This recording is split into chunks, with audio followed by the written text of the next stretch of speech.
Hey, what up, people? It's your girl, Miss Melony. A couple days late with my post, but I'm gonna mark it the 15th, so it doesn't matter anyway. I hope all of you had a wonderful Valentine's Day. I was gonna plan to wear red for this. I don't think I've worn red. I'm not sure, but anyways, hope you all had a great Valentine's Day. I don't know. It's so weird. You see on Twitter and Facebook and all those other social networking sites that I know all of you use. People get really, really antsy as Valentine's Day rolls up, especially if they're not in a relationship. I'm not really sure what that is. There was a lot of Valentine's Day hate, which I do not approve of because Valentine's Day is a wonderful holiday. It's actually my fourth favorite holiday. Number one being Christmas, because, I mean, it's Christmas for a variety of reasons, and no, not just the presents. My second favorite being Easter, again, basically for the same reason as Christmas. I love the tradition of it, and I like the spirituality of it, depending on how you celebrate it. And then the third, of course, being my birthday, which to me is a holiday, but I know to most people it's just another day. Anyways, so, we're on the subject of love, or we have been discussing love and what love is and what love means and all of that. But I wanted to talk a little bit today about more adult subject. I see a lot of talk sometimes about, people and their views on sex and how, sometimes sex can definitely change the dynamic of a relationship between people. And I want to just reiterate my feelings that, the two can be mutually exclusive. Like, you don't necessarily have to be in love with someone to want to have relations with them, and I know a lot of people know that already because it's something that they do. But I guess the real question is whether that's the correct thing to do, because if you look at all the statistics and information that we have for those situations that people get themselves into when they do have sex without love, you end up with unwed mothers and drama between parents who are co-parenting children who were born out of one night of passion. And really, when you weigh the pros and cons of it, I think, you can sit there and say, yes, there's a joyous feeling to be able to be free with your sexual identity and free with what you want to do. But there's also some consequences that I think not everyone takes into account. 15 minutes of pleasure and then, a whole lot of heartache depending on what happens. And I'm not saying 15 minutes is a standard, but from some of the tweets I saw on Twitter a couple weeks ago, some of you guys are not pulling great records in the stamina category, but you should work on that. Anyways, I think that for me, sex is what you make of it. For some people, it is just an activity that you do to feel good. And for other people, it's a deep connection that you share with another person.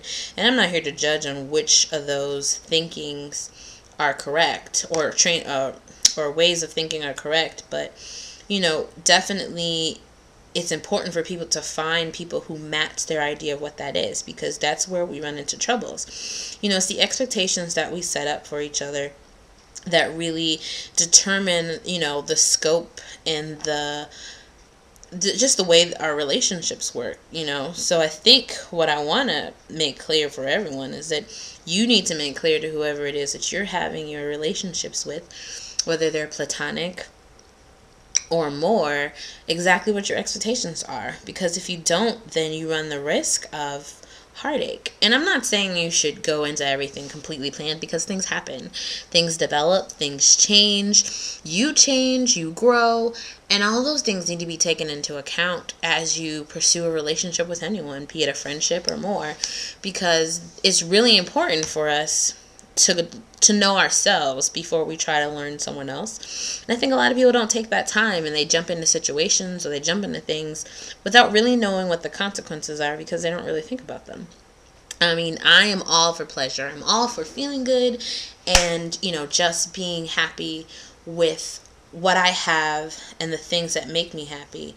But you can't be selfish and only be focused on what's good for you. You have to think about what's good for the other person.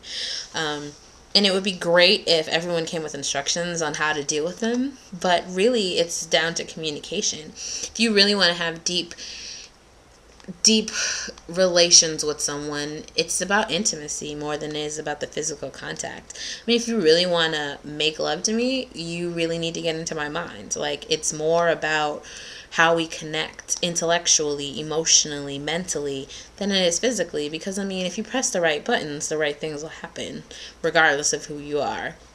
You know, some people say that, you know, they need to have a certain type of someone to turn them on, but often you're surprised at the things that turn you on as you open your eyes to different things. And so, you know, Valentine's Day came and went, and there were discussions about real relationships and people who were searching and people who were no longer searching, people who've given up, people who are hopeless romantics who just don't seem to be getting it right. And I mean, I think everyone should continue to have hope that you will be provided with whatever it is that you need. And everyone needs something different. Everyone loves in their own way. Your job is to find the person whose way of love fits your need for love. Because, you know, it's that unevenness that causes drama and heartache. You know, if you're someone who needs attention and care and someone to listen, then it doesn't make sense for you to be matched with someone who isn't able to provide those things because they're not important. You know, some people prefer supports, stability, and accountability more than they need someone to always be there to cheer them up, because they've learned to be self-sufficient in that manner. And so, you know, you can feel like they're not doing enough or that you're doing too much, and really it's just that your ways of loving have not been compatible. And I'm not saying that those two kinds of people can't get together and have fruitful relationships, because they can. But each person needs to understand how the other person is showing love. Because once you understand how a person is showing love, then you know whether or not they're doing it. And there's too many people out there not getting what they want because they're not speaking up about it. You need to speak up. You need to talk about what it is that you need. And it might sound selfish and wanting, but I mean, you have to. Otherwise, you get stuck with what you get, and you really have no right to complain because you never said that you wanted anything any different. Anyways, that's my 2 cents on the matter. So February so far has been a great month for me. And I know I said I wouldn't make these more like journals and more like my ideas on things. And February always makes me think of love. And yeah, you can say Valentine's Day. And yes, you should love every day. I know that's the common thread that people say on the day, but really I do. That's just what I do. I am a lover. Definitely not a fighter, although I have been told that I'm argumentative, and I don't mind accepting that fact. I'm also selfish, and that's probably because I've been single for a while, and I'm used to getting things my way, and when I don't, well, I throw a hissy fit. And I think for me, knowing how long to have my hissy fit and finding someone who will deal with it for a limited amount of time before they put me in my place is exactly what I need. And that's why I'm happy for the friends that I have in my life who do ground me. And I think everyone needs that. Everyone needs someone who's going to tell you exactly what it is without judging you, without making you feel like you are not okay. Everyone has flaws. Everyone has issues. You need to find people who are willing to subscribe. Anyways, I am finally ready to just say, let's go.